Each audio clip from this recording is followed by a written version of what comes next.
কঠোর নিরাপত্তার মধ্য দিয়ে শুরু হয়েছে জুলাই সনদ স্বাক্ষর অনুষ্ঠান।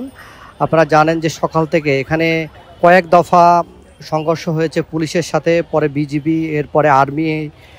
পুরো এলাকাটি এই মুহূর্তে আর্মি নিয়ন্ত্রণে নিয়েছে এবং কিছুক্ষণ আগে এই অনুষ্ঠানটি শুরু হয়েছে জুলাই সনদ স্বাক্ষর। এবং আপনারা জানেন যে এখানে জুলাই যোদ্ধারা একটি অংশ তারা সকালে এই সংসদ ভবনের এই দক্ষিণ প্লাজার ঘেট টপকে, এই যে ব্যারিকেড দেখতেছেন, এই ব্যারিকেড টপকে তারা ভিতরে ঢুকে গিয়ে যে অনুষ্ঠান স্থল আমরা দেখাচ্ছি, সেই অনুষ্ঠান স্থলের যে চেয়ার অতিথির জন্য রাখা, সেই চেয়ারে কিন্তু তারা গিয়ে বসে পড়ে এবং তারা স্লোগান দিতে থাকে বিভিন্ন ব্যানার ফেস্টুন নিয়ে। পরবর্তীতে পুলিশ তাদেরকে অনুরোধ করলে তারা কিন্তু ঘটনাস্থল ত্যাগ করেনি এবং পুলিশ আর্মি এক হয়ে পরবর্তীতে তারা আসলে তাদেরকে ধাওয়া পাল্টা দেওয়া করে ছত্রভঙ্গ করে দেয় এবং একটা পর্যায়ে তারা বিক্ষুব্ধ জনতা এবং অনেক জুলাই যোদ্ধা তারা ইট পাটকেল নিক্ষেপ করে এবং police tear shell, sound grenade নিক্ষেপ করে এবং পুরো এলাকায় একটি থমথমে পরিস্থিতি সৃষ্টি হয়। এখনও দেখতে পাচ্ছেন আপনারা যে এলাকায় কিন্তু এই মুহূর্তে এই রাস্তায়, মানিক মিয়া এভিনিউর এই রাস্তায় কিন্তু গাড়ি চলাচল বন্ধ।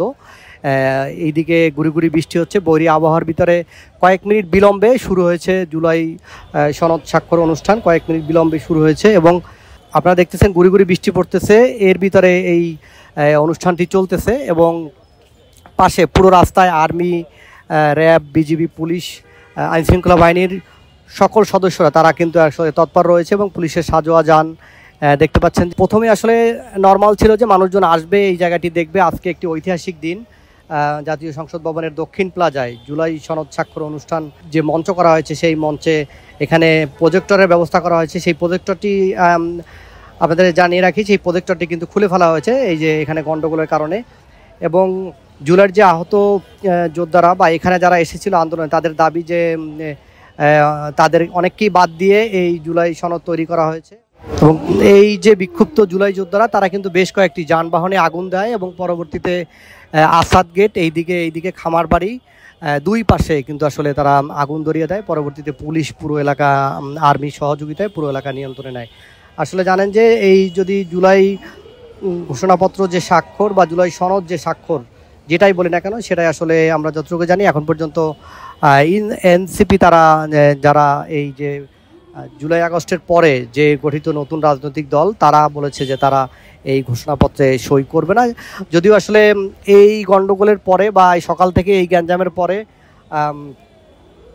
1 মাস সময় বাড়ানো আগেই হয়েছিল। পাশাপাশি বলা হয়েছে যে আসলে সনদে কিছু সংশোধনী আনা হয়েছে এবং এই বিষয়গুলো আসলে আমরা দেখব যে কি সংশোধনী এখানে থাকে। এবং এখন পর্যন্ত পরিস্থিতি স্বাভাবিক। এখন এই মুহূর্তে অনুষ্ঠান চলছে এবং আশেপাশে ব্যাপক আইনশৃঙ্খলা বাহিনীর সদস্যরা মোতায়েন আছে এবং যে উত্তপ্ত পরিস্থিতি সকালবেলা থেকে এখানে চলছিল, এখন কিন্তু এই এলাকার পরিস্থিতি স্বাভাবিক এবং জুলাই সনদ স্বাক্ষর অনুষ্ঠান কিন্তু চলছে।